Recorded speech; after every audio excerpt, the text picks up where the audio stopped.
Shocker, the NCAA is back in court again and they're losing. They're losing real big. We asked the question, is there a star power problem in college football right now?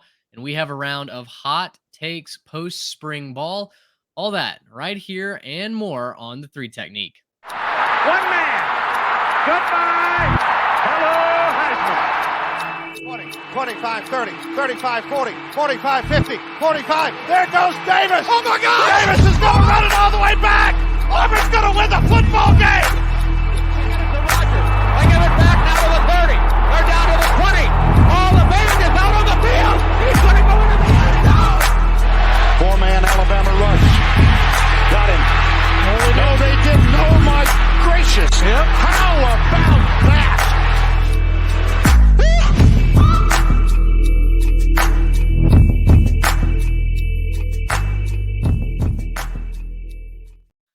Hello, everybody. Welcome in another edition of the Three Technique college football podcast at the intersection of the X's and O's and the Jimmies and the Joes. I'm Mitch Mason with Trey Reeves, Garrett Turney. Trey, we are fresh off of a live show and a content bonanza that, unlike Colorado's spring game, actually attracted viewers. And we are joined by Garrett, who has welcomed a little one back to the world. Welcome, Mr. Producer, sir. Yeah, man, I'm excited. We got to bring our little girl home last week, and I appreciate the shout out on the show. We were listening a little bit, so that was nice. It was nice to, tune in for the content. I know that I probably should have been more responsible in the hospital room and more, attentive to things. But gosh, you guys, the content was just so good. I just couldn't leave the content alone. I'm like, man, I really wish I was on this show. I'd be tearing them up right now. But I guess duty calls in other ways, but no, we're really excited, really pumped for her, and excited to see what the future holds, and get me a little girl who's a football fan in a couple of years and can go through all the same pain and agony that I've been through as a fan of my team. So yeah, we'll get there. Are you gonna let her pick a team, or are you gonna, raise her for your team and no good college football dad lets their kid pick their team? No. There's no freedom. You got to force your kid into your misery. You're like, hey, I know you just got here, but grab a bucket. Come on. You've already passed the first test of sports parenthood, I think. Trey, I was texting, hoping for updates, wondering, how mom and baby were doing. Trey kept asking how many nurses had subscribed to the podcast. Right.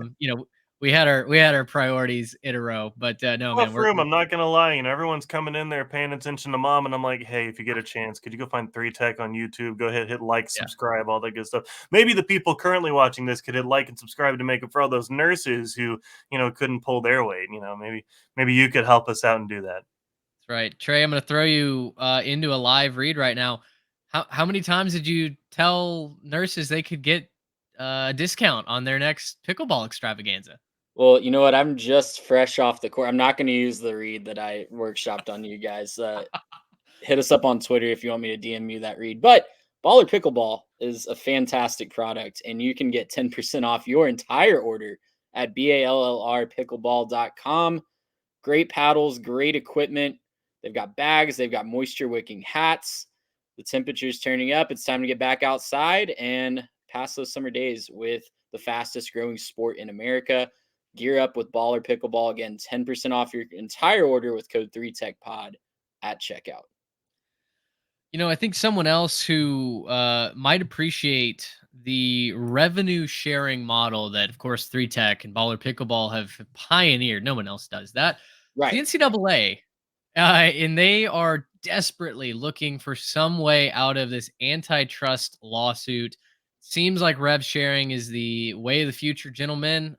Get ready. We are going to be paying athletes like they are on salary. Now, it is interesting to note that at the outset of this, all proposed legislation appears to fall shy of making athletes employees. But you search the NCAA on the search engine of your choice, and there's nothing else about billable hours going up right now. The NCAA apparently staring down the barrel of a $4 billion with a B lawsuit. And it appears like President Charlie Baker is putting all his eggs in one basket, that they want antitrust exemption. They want to somehow find a way to get to this rev sharing model that would maybe push those issues away. Guys, the issue though that comes up when you do a little bit of cursory research, Mr. Baker is attempting to achieve something that no other sports league in the United States has done, save Mm. Major League Baseball. The NCAA and fighting battles they have no business winning. That's a tradition as old as time, unfortunately. Yeah, and they are 0 for what? At least 10 The now in world. court cases related to this, it seems like. And if you want to be on the right side of history, I don't know about you guys, but I definitely want to follow Rob Manfred and Major League Baseball. Yes. That's definitely the way you want to go. Now, um, it's very interesting to follow this, and obviously none of us are lawyers, so it's really easy to get lost in the legal mumbo jumbo of all of this. And shout out to those lawyers because they're the real winners in all of this with the billable Absolutely. hours. But it's just fascinating to follow, and the hoops that I think both sides are going to have to jump through this are going to be fascinating to see where the dust settles, because I'm really interested to see, and I might be jumping ahead in the discussion here a little bit, Mitch, and I apologize for that, but I know it's not on paper an employee. I know we're not. That's not what that's what a lot of people reported at first, and it looks like that's not, at least on paper, what we're going to settle at. Hmm. But I wonder, is that the best move for student athletes? Do they get treated as well as employees, quote unquote, whatever we want to call them, versus what they are right now? I don't know, honestly. It might be like a careful what you wish for situation, because being an employee takes away a lot of, the just not gray area, but just grace, I guess, that college Yeah. athletes. Well, these are amateurs. These are, you'll see people on message boards. These are just kids. When they're an employee of the university or whatever you want to call it, employee without being called an employee, takes away a lot of that grace and a lot of that protection that they may or may not realize that they're getting right now. Well, and Trey, kind of to your point, the first thing that I thought of when you said that, the whole, employee versus not, was the idea behind, when we kicked up NIL at first, it was kind of a like, it's not performance based, so you couldn't like yank it. That was kind of the big thing, is you couldn't yank it if the guy all of a sudden, transferred, or, played really poorly, or just like wasn't a starter or something like that. You couldn't tie it to performance. I think this opens the door to ask that question if the employee thing ends up happening as well. Employees can be performance based, people, where it's like, oh, if you didn't do so well, Should we be. can, yeah. Well, I mean, yeah, you can cut your pay, you can get fired, you can. I mean, does that turn into like losing scholarships? Does that turn into losing your spot on the team if you're just not as good, or like what ends Right. up happening with that? I'm curious to see what could happen to that. In a couple things, because we're not so blind to see. First of all, we're not so blind to say that that's not already happening. We know that that's already happening. We know that these coaches meet with players, especially in the era of the transfer portal. And Dion has been very public about his meetings with players, about how you're not going to cut it, son. You might need to go somewhere else. And we are very pro player on this podcast. I feel like we've done a good job of communicating that in the past. But if you're new around Yep. here, we are pro player. We are pro NIL in theory. We're also pro sane NIL. But it does concern me, because these universities are going, lawsuit aside, settlement aside, these universities are going to protect themselves. And you're kidding Have to. yourself if you think that they're not going to come out of this with some way to still hold the power in this situation. I know it seems like all this power is going to the players. There's a lot of really smart lawyers on the side of these universities too. And I just really hope that players are doing their homework and being really careful about the agreements that they sign going forward. Well, I think the thing that gets lost in a lot of this is, Trey, as you mentioned, the universities have to protect themselves, but it's not necessarily out of, oh, well, we're protecting our margins, right? Like we got to make sure that, the rich get richer. For a lot of these universities, it's going to be survival, right? I mean, you're Mhm. seeing athletic departments lay off employees in preparation for this revenue sharing model that won't come until 2025 at the absolute earliest, per reports. But there's a lot of these major athletic departments that invest in the eighth wonder of the world on campus that also are operating in the red as an athletic department, right? I mean, just to give you the 30,000-foot view, no athletic department makes a profit aside from a booming business with their football team, and for some athletic departments, not all, their basketball team. But in general, almost every other scholarship sport that the university supports is a loss leader, right? That's why you saw Stanford trying to cut something like 20 varsity programs a couple of years ago, even though they were winning national championships in literally all of them. It's because they just can't afford them on the balance sheet. And so, even with some of these big time universities, I'm looking at LSU as a big one, right? They're in the news. They win national championships.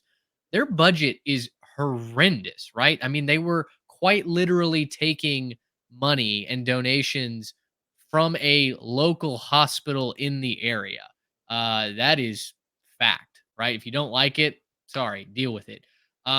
Texas A&M has been running in the red over the last couple of years. That change of leadership, Trev Alvers has ruffled a lot of feathers recently by laying off some senior employees, but when you talk to people in the know, it truly was a numbers decision. They have been running in the red for the last several years, and there's consequences that come with that. You have to right that ship immediately. So at the end of the day, when reports are saying that universities at the highest level are going to have to prepare to absorb a 20 to 30 million dollar expense in A rev year, sharing per not just year one time either, per per year.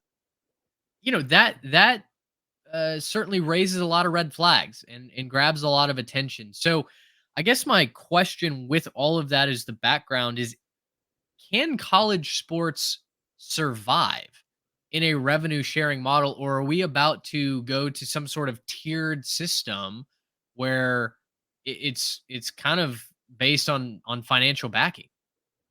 This is where I think athletes need to be very careful and maybe be careful what they wish for here. Especially, I know we're a college football podcast. I think football players are going to get taken care of because they are the ones that are bringing in the revenue. They have the most clear cut case. If you are a third string men's soccer player, I think you need to be really careful about thinking that this is going to set you up because you're kidding yourself if you think these universities are going to treat the employees equally. Do they pay the chief financial officer the same as the head custodian?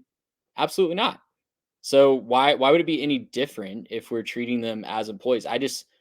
The money is not going to work out. I know we feel like these departments can print as much money as they want. We love to pretend that our schools can spend as much money and money whip whoever they want. It's just not going to work all the way down. It's going to be tiered. It just has to be because the sports don't survive if it's not tiered in some way. And that doesn't mean that they can't market themselves as an NIL, right? NIL will still be a thing. They can make NIL deals. I think that's a great equalizer, but I just don't see a world where the star quarterback and the third string soccer player are getting the same base salary. I just don't see that world.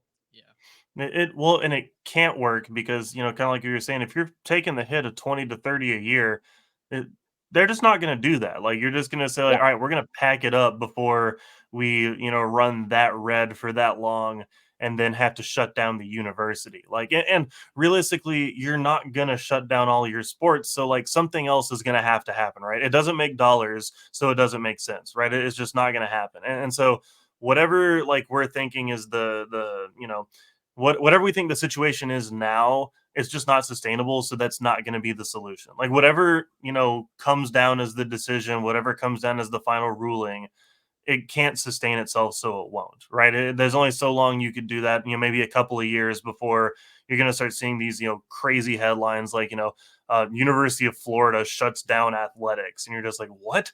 There's no possible way that that's true, right? Florida's not going to shut down their athletics. These massive colleges aren't just going to shut down everything. So like there's going to be a different solution that comes from all of this.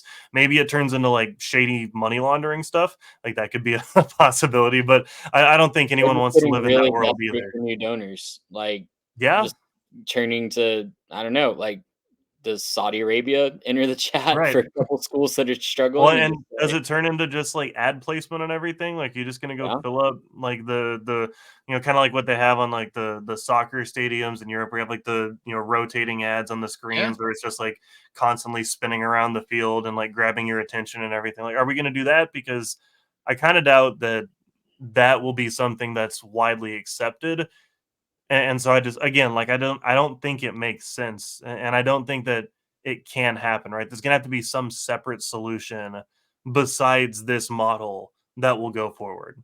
the ad revenue is one thing. I think the common fan is going to see it most in just their game day experience going Mhm. way, way more expensive. Yep. Parking is going to go up, tickets are going to go up, concessions are going to go up. And hopefully that doesn't price out the average fan. I really hope that doesn't, because that's what makes college football great. But are we going to have as big as student sections as we have right now? Or athletic department's going to look at that as a lost revenue because the Well, students aren't paying as much? and the other side of that too is what does that do to the local communities? Because, so many of these colleges are running off of the game day weekends, right? It's the hotels getting their game days, it's the local restaurants getting the game day stuff. And if your demand starts going down because you're just like, yeah, I can't justify the ticket prices, then like their prices are going to have to go up too to stay in business, or else like communities crater. And so like I cannot see a world where all of this craters so badly that it's all just like crumbling. It's not sustainable, so it won't happen. And yeah, Money's mon again, we are pro players getting what they Yeah. deserve, but it's what you deserve. Like we live in a capitalist country still. The last time that I checked, I don't think that a universal salary for every NCAA athlete is sustainable at all. And I don't think, we don't know a ton of the details, they're just not public yet, but I don't think it would be any sort of blanket salary. I do think that there would be, earning potential essentially, based on what your value is to the university, right? At the end of the day, if we go to this, it does become performance based. You earn what you put out for the company, right? And so there are going to be pluses and minuses with that. I think you're going to see, collectives like the Boulevard, like I can't remember the Raider Club or the Matador Club, whatever Texas Tech did. Two of the collectives that were the first to roll out like blanket, hey, each athlete is going to earn this much money, uh, you know, given by sponsors and by donors. I think that's going to go by the wayside Yeah, because that's going to be which is a good thing. completely, I yes, think that's a good thing. agreed. Agreed. It's going to be completely unsustainable. But I think you guys make great points. The game day experience is going to change. Ad revenue is going to change. All of a sudden, we're going to start having, jersey patches. I feel like every other sports league has done it. It seems like that's a revenue source for them. And, I think you could start seeing things like that You know, in I college I, game. I do want to say just a little bit of a selfish thing for me. I would love to see some of those jersey patches, but like from the really really small companies, who like they've never made a patch before for anything, and so they're like, wait, let's put our logo that we designed in the '90s on this jersey because it's just like the small town company that's gonna sponsor the men's soccer team, right? Like I think that would be kind of funny to see what some of those jerseys would end up looking like, and I think kind of as a whole, it would be kind of a comedy of, just a catastrophe right there. Just wow, that jersey is hideous and I can't look away. It's one of the best things I've seen because it's so awful. So, maybe there's a little silver lining there. Texas A&M tennis brought to you by the Dixie Chicken with the big old Right. rubber chicken logo. Yeah, Cer- yeah. Certainly hasn't stopped some of these MLB jerseys from being created. Yikes. Yeah. Those are a tough watch. All right. Well, let us know what you think about the revenue sharing model. What's the best solution for college football, for competition, for you, the fan? Because I think it looks very different depending on what perspective you're asking from. At 3Tech Pod, right in and let us know. I have a question for you gentlemen. Does college football in 2024 have a star power problem? And let me take you through my thesis here, because I, like a lot of people, have been consuming draft content like crazy. As soon as the draft is over, of course, you want that another dopamine hit, so you look for the 2025 mock draft. And I give to you Dane Brugler of the Athletics 2025 mock draft. Way too early, of course. Um, there's a lot of names on this list, and I don't know that very many of them are household names. We've been blessed in college football the last few years. We've had Caleb Williams, we've had Marvin Harrison Jr., um, Drake May, Jaden Daniels, all these guys that have just been household names. Brock Bowers, I can keep going, but this year it just seems like maybe we've had a couple years of guys that have been the stars for multiple years, and now this next group has kind of been in the shadows. So Michael Williams from Georgia, the defensive lineman, is the number one pick in Dane Brugler's mock draft. Then Carson Beck, Mason Graham out of Michigan, Will Campbell out of LSU, Will Johnson out of Michigan, Kelvin Banks out of Texas. Other guys further down the list, Travis Hunter out of Colorado, of course, a guy that probably a lot of people know. Harold Perkins out of LSU cracks the top 15. Quinn Ewers is at 14. But when you combine that with the current Heisman odds, and at FanDuel right now, Carson Beck, Quinn Ewers, Dylan Gabriel, Will Howard, and Nico at Tennessee are the top 5. Do we have a star power problem? Do we have a household name problem in college football right now? It doesn't help that a lot of these guys have transferred, right? Like Quinn Ewers transferred from Ohio State. Dylan Gabriel has transferred a couple of times. Will Howard just went to Ohio State. Nico is the only guy that hasn't transferred in the top 10. I mean, Jalen Milroe. I guess right? Milroe didn't. Jackson Dart did. Nussmeier did. Or no, Nussmeier didn't. Thought about it. Entered the portal, came back. Riley Leonard did. So, and I don't know. It seems like we're waiting for that moment from one of these guys. But so there's not the Caleb Williams, right? But I don't know. I could go either way on this. Garrett, I'm curious to hear what you think, just because I think they are stars of the college game, but at the same time, when you get to the NFL draft, like a lot of these quarterbacks are kind of frowned upon at the next level. It's hard to project where these guys are going to go because the draft community is already publicly talking about how this next QB draft could be one of the worst in recent memory, and that's with a quarterback class that fell flat on its face 2 years ago. Yeah, look, I want to start off by saying I'm not trying to gatekeep how anybody watches football, but I think that the people who are saying like, oh, there's just no star power next year, just need to like watch a little bit closer and like try to not just watch quarterbacks, because like I get it, like we're talking about quarterbacks and they're the ones who drive the show, and for so many people who watch football, they just watch the ball, so the quarterback's the only guy they see.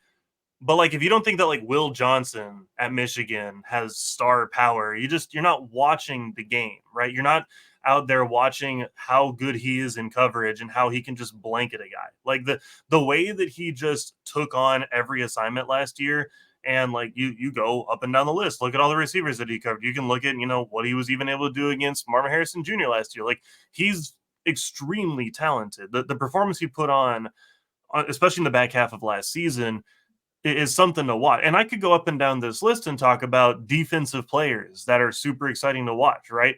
You can think about all sorts of guys up and down this list, but that's not really the point, right? I think that, we'll complain about the Heisman being a quarterback only trophy, and then we won't let a receiver step in, or we won't let like a defensive guy just have an awesome, like Heisman worthy year. Right. And then we'll say like, oh man, it really just turned into the quarterback award. But then like, we won't just go say like, hey, Kelvin Banks Jr. is a stud at offensive tackle. Like, we're obviously we're not going to give the Heisman to an offensive tackle. Come on, we'd never do that. But like, what if he's just the best in college football? What if he gives up like 0 sacks next year? Right. That would be kind of crazy. And if he's just paving roads up there as the big fella, right? You could make a case in a year without so much quarterback star power that, yeah, like maybe he should be in the Heisman talks because he's just that level good at the O-line spot. But you could also make a conversation of, because there's so many transfers, this is a good year for discovery, right? This is a good year to discover players and say like, hey, I didn't know he was so good, right? Like, I think personally, DeQuan Finn at Baylor, I think he's going to have a heck of a year. And I think Baylor's going to be a little bit scrappy, sneak up and bite a couple people. Like, you could see them ruin a season or two just on the back of one Daquan Finn because he's that level of talented, and I think he's going to attract eyeballs. And you could point to several guys across this country that you could say, like, oh, he's poised for a breakout. He transferred to a good system. I really like that fit.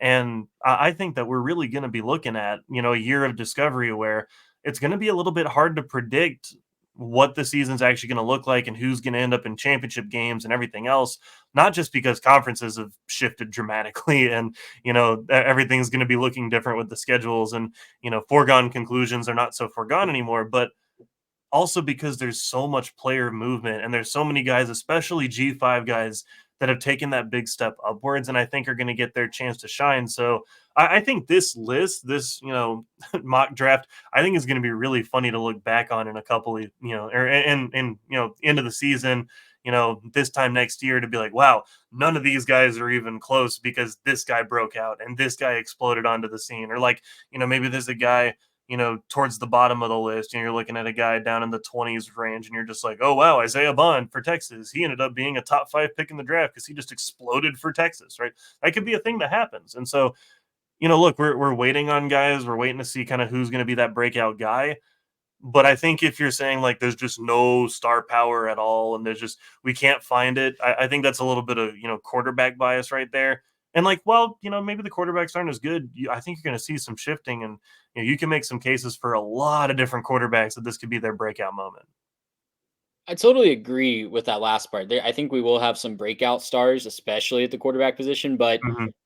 it's hard when you look at the scope of the quarterback landscape in college football right now. We just had a great generation. Some might call it a golden age of college football quarterbacks over not just last year, but the last 5, 6, 7 years were a true golden age of college football quarterbacks. Not necessarily all translating to the NFL level, but we're just talking about their play on the field at Definitely not. college. And now we're getting to a new generation that has not proved itself on the field. If you look at those Heisman odds, the top 10, I didn't go past the top 10 in looking at it, but the top 10 to 15 are all quarterbacks. And out of the top 10 to 15, only Carson Beck, I would say, has truly proven himself at his current situation, right? I know the Texas fans are going to come after me for Quinn Ewers at number 2. Okay, like you can make an argument for Quinn, but if you include Quinn, it's Carson and Quinn, right?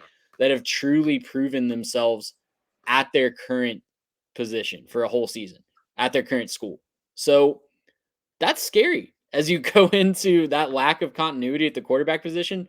What I'm concerned about, Garrett, when you say like there's all these other positions to look at, what I'm a little worried about is we're going to get into 2024 and we're going to be like, oh, these offenses are not good. They are a noticeable step back because the guys driving the buses Sure. are a noticeable step back from the true golden age of Yeah. quarterbacks that we've had. So that doesn't mean the wide receivers are bad, but if they're not getting good targets Yeah. or the offense can't move or they are statues in the pocket, the offensive line, the wide receivers, the running backs are all going to look worse. And it's going to be really interesting to see how some of these guys play out because, moving into my other concern, I think to have true star power, you have to either be electric, you have to be some combination of electric on the field, elite on the field, a big personality, and somewhat likable, right? So when I look across Yeah. college football right now, Carson Beck, I think, is the best quarterback in college football, maybe in the best situation this year, the most proven one at his current position, at his current school. But is he exciting? I haven't seen the flash from Carson Beck. He's been very productive and he's been very good, but I haven't seen the flash. When I look at other positions, yeah, you mentioned Will Johnson at Michigan, Garrett. Great cornerback. Does he have the personality of like a Tyrann Mathieu, a Honey Badger, where everyone knows that guy's name because he's, just being ridiculous out on the field?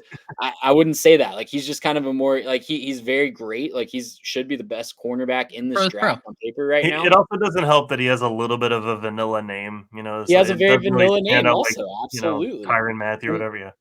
I would say the closest thing to the guys combining all of those things are Shadur Sanders and Travis Hunter. They play on a crappy team that's going to struggle to go to a bowl game. So, like, Yeah. how big of a star can you be if you're sitting at home at bowl season? So, there's just not a lot of guys right now. They will break out. We will have breakouts, and we're going to have some breakout episodes really soon that highlight some of these guys that we're going to that we're going to kind of go to bat for. But right now, sitting here in early May, it's hard to find those guys right now. And my Yeah. question to you guys, is that a good thing or a bad thing overall for college football? I think it's, I think it's one sign of the times, right? I mean, as when you talk college football, I feel like just as easily as you can bring up, a star player, Travion Henderson at Ohio State, you can also bring up the legal battle that the NCAA is in. You can bring up NIL. You can bring up the transfer portal. I feel like college football has lost its first person status where all of a sudden now we're talking about inanimate objects and theoretical arguments just as much as we are the players, the teams, and the logos.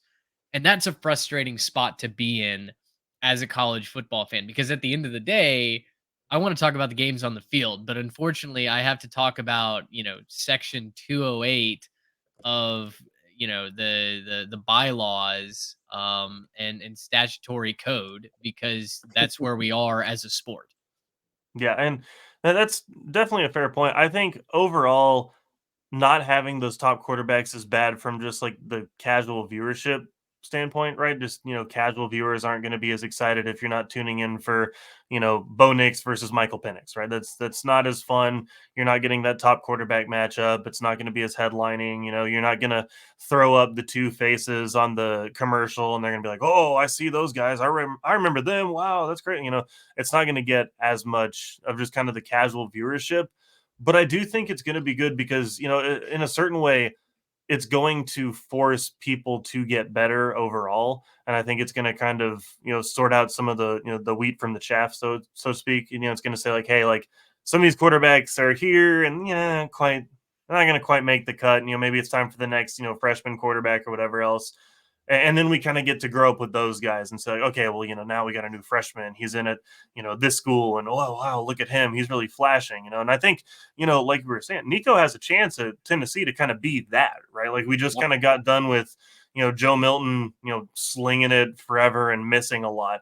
And, it's kind of saying like, well, that's not a fun time. That's not, fun for Tennessee to go put up 22 points a game and, struggle through the season or whatever it was. And not just be super flashy on offense, especially the year after they were so good on offense and looked so promising. But Nico came in that bowl game, looked pretty dang good. Like he's kind of exciting to watch. And so I think that, this will be good overall. It's just kind of a fact of the matter that, like, yeah, some of these quarterbacks are here and they're just kind of pushing along, right? Like Dylan Gabriel, good quarterback. He'll be fun. He'll be good. He's in a good system. Is he super exciting? Yeah, not really, right? He's kind of been around. He's transferred a couple places. He doesn't really have a connection with the fan base, right? And that's, kind of part and parcel of the transfer portal as well, is you're just not connecting with the players as much. You're not able to say like, oh, I remember then that guy came in and he came in that backup role. He looked pretty good that one game, and then he had to go sit. And I was like, nah, it's got to be the backup, right? We don't get that anymore because that guy who looked good in that one game transfers to go get his shot somewhere else now, which is good for him. It's just not good for the sport overall when you're looking from like a fan perspective. So, I think that overall this will end up pushing people to be better and will bring us our next generation. It may not be super fun for next year. And, kind of Trey, to your point, you're saying, well, if the quarterbacks aren't so good, but all the other players are, it doesn't matter. Also, to that point, one thing I want to mention on that, the defense is being so dang good might also contribute to that as well, as we have so many Absolutely. star defensive players. You get those not so good quarterbacks. I don't know, man. It might be a little bit of a tough year on offense. It might just be a whose system is the best this year instead of, what players are necessarily the best. One last question on this. Will the video game help with this? Ooh. Um, it's a great question. I don't know that it helps. Like this year, if you don't think there are stars in the game, I don't think it helps you. I think it's all subjective, right? If that's where you land, I think you're really excited to sim 2, 3 years in, get your own recruits in the game, and that's how you're going to play. If you are a buy the game every single year type of person, then yeah, I think you are excited to play as Dylan Gabriel at Oregon. I think you are excited to play as, you know, insert your favorite quarterback here. So But it's more of I a don't self-fulfilling prophecy I think almost. so. I don't know Yeah. that, at least not this year. I don't see the community going, "Oh my gosh, we get to play as Johnny Manziel this year."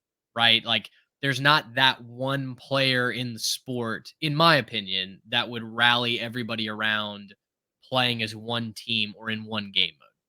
You telling me Cam Ward doesn't do it for you, Mitch?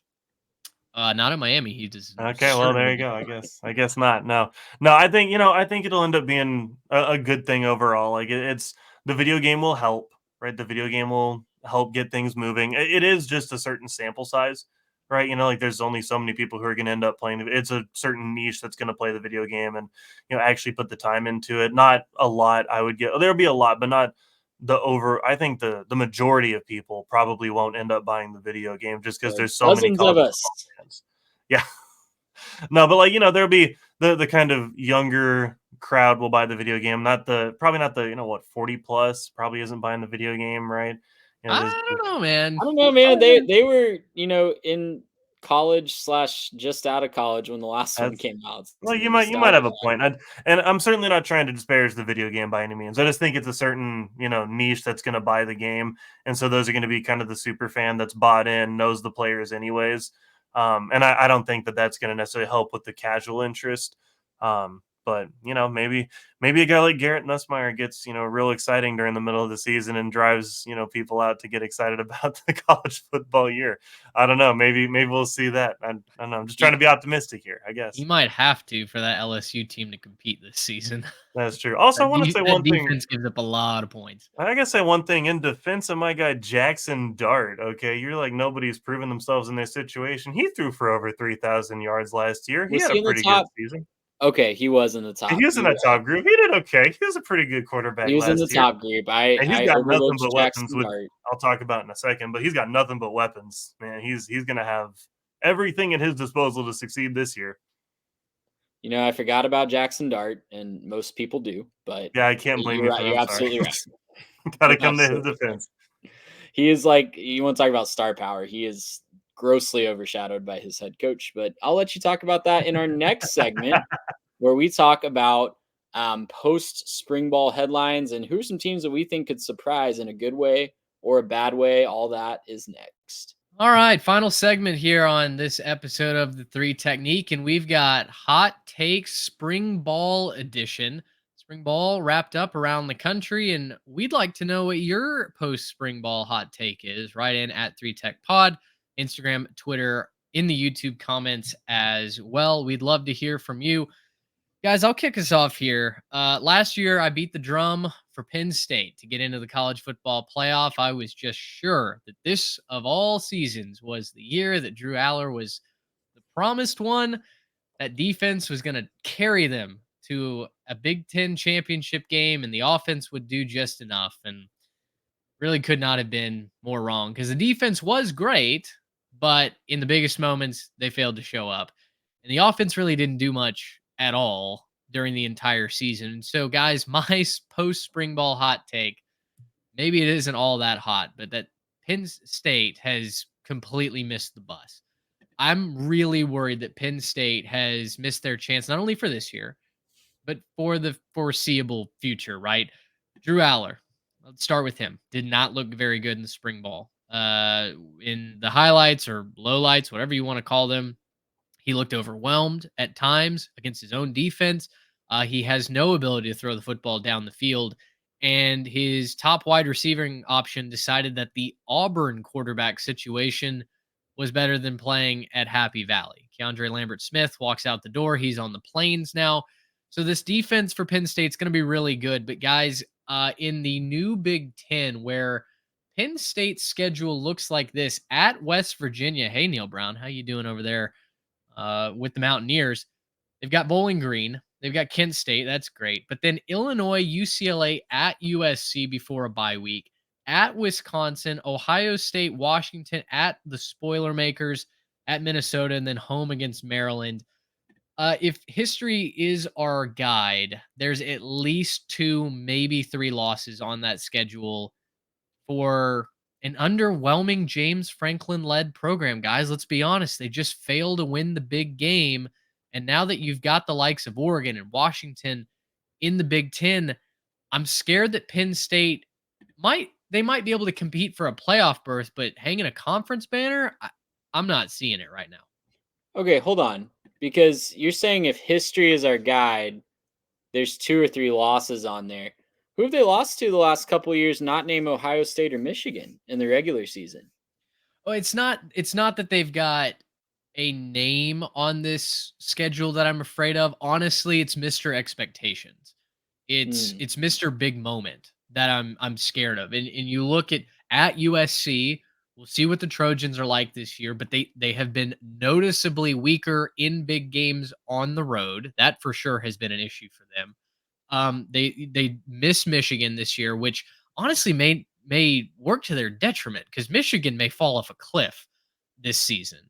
We don't really know what that offense is going to look like. The defense has some nice pieces, but also lost some guys to the transfer portal. Ohio State was at Wisconsin, Ohio State, Washington probably is the toughest stretch. But really, what I'm saying is without a quarterback who's shown he can take the next step, he can throw the football down the field. What have we seen defenses do? We've seen them stack the box and dare them to throw the football over their heads, and Penn State honestly hasn't been able to do that since the days of Trace McSorley. Yeah, I see the concern, but that same problem has not held Penn State back in the Big Ten the last 2 years from being a 10-win program. They've won 10 games the last 2 years.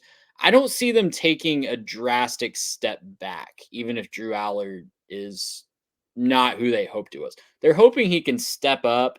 And your main point, I think, is they're missing their championship window, and I totally agree with that. Yeah. I don't know that they're going to fully collapse. I would still pick them to make the college football playoff. Now they might get bounced in the first round by an SEC team that loses 3 games, but I would still right now pick them to make the college football playoff just on schedule alone. Like right now, just picking the games in a vacuum, it's hard. They're going to have the most talented team on the field other than the Ohio State game. They should. They absolutely should. But you start off the season in a raucous environment, right? At Mountaineer Field against suddenly a West Virginia team that's got a lot of preseason top 25 votes, guys. I mean, you're seeing them inside the top 20, which I think is a little rich for my blood. But on the road, raucous environment, that concerns me right out of the gate, right? Aller has no warm-up period. That one really concerns me. And then you've got, like I mentioned, at Wisconsin, Ohio State, and Washington, not to mention UCLA and USC as well. It's not that I don't think this team could make the college football playoff. I absolutely do. Like you said, they should be one of the most talented teams in the country, especially on that defensive side. Abdul Carter, KJ Winston, who I think is going to turn a lot of heads as an NFL safety prospect next season. I think they're loaded star potential wise. I just don't know if that offense is going to be good enough. Again, from what I saw in spring ball, to get them over the hump and make them a team that can threaten for that championship potential. Right. Well, and Mitch, I don't want to put words in your mouth or nothing here, but there's a difference between saying like, oh, like just this year versus like they missed their window. Right. In my opinion, like this year, it might be okay. But what are they going to do this year that like really, really inspires people to show up at Penn State that's going to change something? Right. Like they got the highly esteemed quarterback and it turns out he wasn't all that good. Or maybe he was that good and they just didn't develop him. Right. Or they are losing their top talent, walking out the door to go play for Auburn. Right. and they're losing some guys there. Like who's showing up that's going to dramatically improve their roster so much? Are they going to switch their coach over? Who are they hiring if that's the case? That's going to dramatically change your program. Like what's the move that Penn State makes that extends their window, right? Or that takes this championship window that they maybe could have had if they had put a couple pieces together, not quite lost to Michigan or Ohio State for a couple years. Like what's extending that window outside of just, well, the playoff got bigger, so it's going to be easier to make it. Like, you know what I mean? There's, anytime you make the playoff, I guess you got an outside shot at winning it, win a couple of games, someone goes down for injury, all of a sudden you got a better chance of winning the game. But like, I just don't see, the window being there. Right? This year might be fine. This year might be okay. I just don't see them doing anything this year that inspires enough confidence to make people go, oh, okay, yeah, Penn State, they're on the rise. Here we go. That's the team to go to, destination, right? They're just not winning at like today's college football. And I don't think that they're going to do that under what they currently have. They're not winning at today's college football with a 4-team playoff, but they're going to be a fascinating case study in what is good enough for a rabid fan base. Because if you look at their history over the last decade under James Franklin, if we had a 12-team playoff, they'd be in it way more often than not. And you can look at the matchups and argue on if they would win a game or two and what's a good ceiling for that Penn State program. I don't think that they're going to compete for true national championships, but they're going to be in the dance more often than not, I think, under James Franklin with a more balanced Big Ten schedule. Going to be a fascinating case study to see if that's good enough in a new modern college football. Another team that's looking to take that step from team that's threatening to be in the dance to now in the new college football era, man, you might not want to see them come the postseason. The Ole Miss Rebels. Garrett, you've got expectations for them to be chasing a conference championship.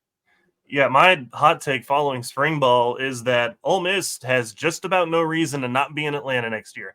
They look about as good as you can on paper, and they've got just about everything set up to where they should make that an all caps should with a massive asterisk be in Atlanta at the end of this season in 2024. Look, when you look at what they're bringing back, obviously they're bringing back a lot of talent. They bring back an experienced quarterback.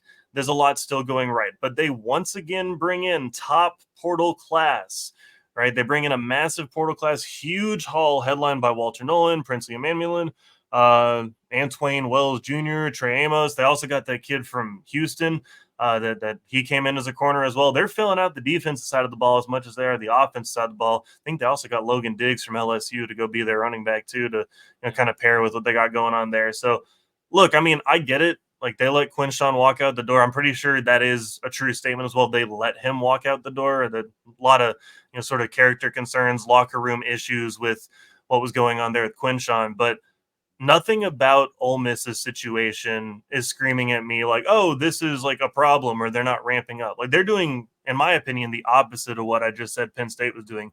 They're winning at today's college football. We're not a big fan of Lane Kiffin on this program, but he's doing things the way you're supposed to in college football, right? He might be a little scummy about it, right? He might, wear the hoodie and, put it up and look like a villain or the emperor or something like that. But at the end of the day, he's doing what you're supposed to do. He's going out, he's poaching top talent from other rosters, and he's putting together a decent product on the field, and he's been punching above his weight class the last several years. And I know that what you're saying to me is, well, okay, but Georgia and Texas, so how is Ole Miss going to make it? I hear you. I totally hear that argument. But let me throw this out to you for a second. I'm not necessarily going to be the hater. You can call me a hater. You can call me cautiously optimistic. I do think Texas has a little bit of a struggle repeating what they did last year. They are losing some talent. They brought in a good portal class too. Can't deny it. But I do think that because this is their first year in the SEC, because they haven't done this sort of gauntlet before, the schedule's not necessarily that tricky. But there are a couple of tough spots for Texas on that schedule. I think could be some slip-up spots for them. And Ole Miss, I mean, they've done this. They I think, are going to be looking at Georgia at home and LSU as their big games that they should be worried about. Maybe OU at home if OU can field a competitive team, but I don't think any of us really believe that OU is going to be that good this year. And look, at the end of the day, Lane Kiffin's been there long enough. This is my main point here. Lane Kiffin, it's time to put up or shut up, okay?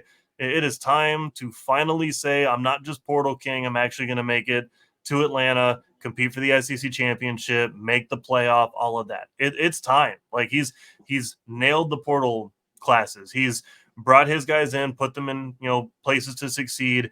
He's gotten the most out of every play. He's adjusted his offense to what his personnel is. He knows what he's doing.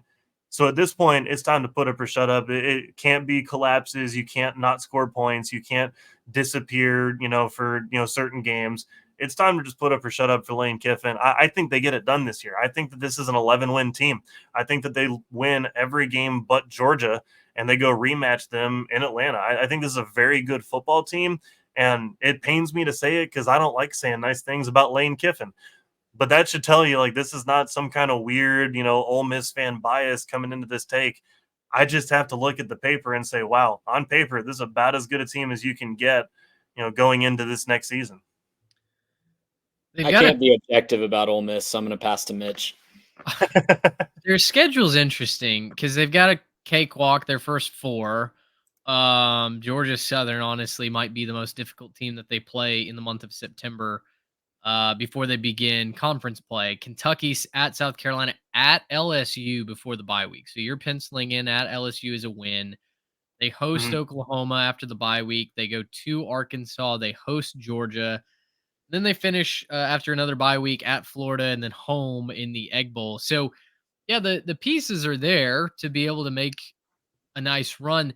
The question will be for me, have they leveled up physically enough to be able to withstand that middle stretch, that October into November stretch? I think that the pieces are certainly in place. We'll just have to see if they can execute, which is your whole point. But yeah, I think the schedule sets up for at least 10 wins. Okay. Again, I can't be objective, so I'm going to keep my mouth shut. But I do think the schedule sets up very favorably. Right. My one concern is I do think that they got star happy with some of their transfers that they took in this year. Sure. They Hasn't did been a take problem every year. everybody. Yeah. They took everybody, and they took on some character risks. I will say that. They did take in some characters, but I just think when you look at who they bring in, there's so much talent on that team. And I kind of feel like we've said this before with Ole Miss is like, oh, they took that guy, look out. And then it just kind of ended up working out. Like, I feel like we've said this before with Ole Miss. And look, maybe it doesn't work out again, right? Maybe this is just another season where, they forget to show up to a game and all of a sudden a game that should have been an easy win against, Arkansas on the road turns into, a real scrape and claw just to survive Fayetteville, right? That could be a thing. I don't know if that's true. I'm not predicting that by any means. I have a hard time seeing how this is more than a one-loss team entering the Georgia game. And if that's the case, I think I'd have to go look at the rest of the schedule, but it's hard to think that you're not going to see College Game Day in Oxford that weekend for the Ole Miss Georgia game. And if that's the case, I think it's going to be a little bit too hyped for almost anybody. And look, Georgia's good. I wouldn't necessarily pick them to win that game, but you give me a crazy Oxford environment versus just about anybody. I mean, they've done it before. They've knocked off Bama a couple times and, a couple of, rowdy spots. And I think they could do it again against Georgia with as good of a team as they have. When you build through the portal, you got to hit every single year. You're not developing as long-term. Yep. So it's just going to be, can they hit the ground running every single year if that's how they want to build their program? It worked great last year. It worked okay until the end 2 years ago. Didn't work so well 3 years ago. So it's going to be very interesting every single year with Lane Kiffin. Can they hit the ground running? Again, the schedule does them favors with a ramp-up period, so I think that bodes well for them. Right. Is Sam Pittman still employed at Arkansas when Ole Miss rolls in? Probably not. I'm going to say no. Yeah. I'm going to say they're going to be facing some kind of interim coach, and that still may not help them. I mean, sometimes Ole Miss has a tendency to no-show in random games where it's just like, wait, how are they in a 3-point game in the fourth quarter against, like this year it'd be like, Arkansas or like Mississippi State, and it's like Egg Bowl's a 3-point game when you're way better than them, and I'll change my answer to a tentative yes because they have Arkansas has a bye week right after Ole Miss, so I'll say that they get smoked by Ole Miss and then bye Sam. And issue the pink slip. Yeah. Sorry, Arkansas fans. That was a stray. I don't think you thought you were going to catch tonight. Yeah. All right, Trey, bring us home here. You are selling hopium in places that it grows abundantly. Feels like Feels like this fan base has been sold a bill of goods one too many times, but hey, what's another trip around the barn? Yeah. Listen, hyping up Nebraska preseason has not worked for other people, but it might work for us. So, Dylan Raiola had a fantastic spring game. I don't know if you guys have watched the highlights, but the true freshman, I Anointed. know he had the dramatic recruitment story. I know there was a lot of just all kinds of craziness happening with his recruitment. He decommitted to like 7 different schools. He's been around the block in high school as well. I get it. And a lot of times those guys don't work out in college. But Nebraska, did they or did they not have a very good defense last year? Better than expected, yes. Better than expected. They were 11th in the country in total defense. And I know a lot of that is playing in the Big Ten West where they're not going up against the best offensive competition, but 11th in total defense is 11th in total defense. And Dylan Raiola carved up that 11th in total defense to the tune of my stats got messed up here. 16 to 22 for 2 touchdowns and over 200 yards. So he hasn't won the job yet. And if he does win the job, hat tip to Bleacher Report for this stat, he would just be the 3rd 5-star true freshman quarterback to start a majority of his games as a true freshman. The only since 2019, the only other 2 to do that were Bo Nix and Caleb Williams. He has a uphill road to climb, but the talent is very evident. And Nebraska's just been missing a spark, guys. Like they've had talent, they've had good defense, or they've had exciting players on offense. They just really haven't put it together at the quarterback position in what it seems like a decade now. And Hey, Jeff Sims got the heart pumping. He was a spark. did you watch the He Colorado wasn't a game? good spark, but he He was a was a spark. spark for the other No team spark. going the other way more often than not. He got an offense juiced and ready to go. You and I have very different definitions of juiced, but I listen. It's been since Taylor Martinez was slinging it his freshman year that you've been really excited about a freshman quarterback or any quarterback at Nebraska, to be honest. And I think Nebraska has their guy. I don't know if they compete for anything major hardware this year. They're going to be spicy, boys. I think you combine Dylan Raiola with that defense, a ton of seniors on the depth chart in that defense. Their toughest non-conference game is Colorado at home. They have a very manageable conference draw. Their over-unders right now at 7-5. I'm taking that over right now for the Nebraska Cornhuskers. I think they make a big, big jump this year. Maybe next year they're competing for a Big Ten title. I'm not going to go that far this year, but the schedule does do them a lot of favors. Illinois at Purdue, Rutgers before a bye week, at Indiana, at Ohio State. That's a tough one. UCLA at home, at USC, Wisconsin, at Iowa. It's not the hardest conference schedule in the Big Ten. It's not a scary schedule. If you squint, you can have them at 7-0 going to Columbus, right? I mean, you I really said can. that same thing 3 years in a row now. I think one of the 3 of us has made that exact Right. same comment that Mitch just did all 3 years of this podcast. If you squint, they're 6-0.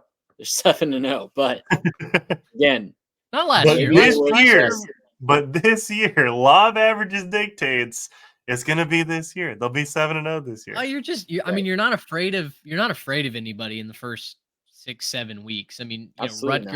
Rutgers is figuring out their quarterback situation. I mean, gosh, Athan Kaliakmanis is the quarterback there now. My Gavin Wimstad haters, you're telling me he's your king now? That Kaliakmanis is the promised one? Like, come on, fellas. So yeah, I think the pieces are in there. You know, they've invested in athletes, right? They've got some juice on that team. Nebraska is going to be able to go fast when they want to go fast, and if that defense can play like they did last year, I'm with you. They overperformed our expectations last year, so you know what? I mean, why not Nebraska? Who says no? Well, Why and not for me, Nebraska? I was going to say my big reason to believe this could actually be true is something I think we need to key in on a little bit more. It's Matt Rule in year 2. Yep. We talk about it before, right? Matt Rule tears it down to the studs, right? That's what he does in year 1. He tears it He down. didn't. He's already ahead of Even schedule. that's what I was gonna say. Even then, like, they weren't that bad last year, right? In previous iterations of the Matt Rule rebuild, it was, year one, you're gonna win one game, and your fans are gonna Yeah. be pretty pissed off, and that's gonna be how that works. And then it turned out, hey, year one, we're not that bad, right? It's not quite where we want to be, but we might be a little ahead of Three schedule. three separate weeks in a row where they had a drive to make a bowl game, and they failed on all three It's all just so 3 painful. weeks. Look, And Nebraska guess fans are who praying and for they you. Okay, fixed that problem. Jeff Sims will not be the quarterback anymore. that's To look. I your mean, point, Garrett. To your point, that, Matt Rule's history: Temple 2-10, 6-6, 10-4. Baylor yep. 1-11, 7-6, 11-3. Nebraska, you went 5-7 year one. So Like, out of I schedule, we think it's skipped the 1-1 reasonable year. to say that they're 7-0, you know, stomping their feet into Columbus. Like, it'll be a lot of fun, and if that's the case, game day is going to be there, because that's going to be the Nebraska storylines. Here they come into Columbus. Oh boy, here it is, right? And that's going to be a lot of fun. And I'm personally rooting for that now. I didn't know that I was rooting for that, but I'm officially rooting for that to be the case. And I'm not going to pick them to beat Ohio State. Ohio State is, they're very, very good. They're about as complete a team as you can be. But after that, I mean, it's UCLA, who I don't think they're very good. They get that one at home. They go to USC. Okay, they might be pretty solid, but you're telling me that you're a one-loss Nebraska team with all that motivation. You get to come home, play Wisconsin before heading off to Iowa. Like, this could be a good year for the Cornhuskers. This could be a little, not just a resurgence, but like hey, let's stamp ourselves back on the map. Nebraska is back. That could be a fun year for them. And if Raiola is even, half or, 2/3 of what he's been billed to be, like that's going to be a really good football team. All right, you've sold us on Big Red. Can't wait to see how our expectations are inevitably way Can't higher wait than the for final 4-8, result. baby. Again, we've been here before. The hopium is plentiful out in the heartland. I bet you didn't think Nebraska could lose to UTEP, but here we come, week one. Hey, listen, Scotty Walden, man, he's got the boys buzzing out Could there, be, could be. out there in the desert. So, all right, well, that'll wrap it up for tonight's episode of the Three Tech Pod. Again, follow, subscribe. We'd love to have you be a part of the Jimmies and the Joes. Write in what you think of our first edition of Post Spring Ball Hot Takes. For Trey Reeves, Garrett Turney, I'm Mitch Mason. Thanks so much for hanging out with us. Until next time, so long, everybody. Gracious. How about